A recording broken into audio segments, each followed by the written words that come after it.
15 minutes on this one assessment improves almost every other thing the system produces for you.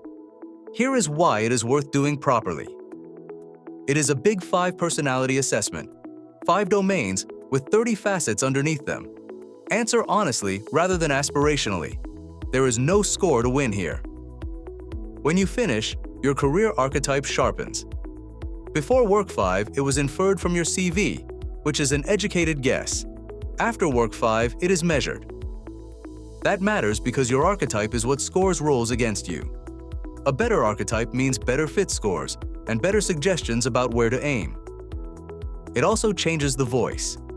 Cover letters, LinkedIn rewrites, and interview prep all read your profile, so they stop sounding generic and start sounding like you. And it unlocks Pathfinder, which maps the route from where you are now to a role you want. 15 minutes once. Do it before you write anything.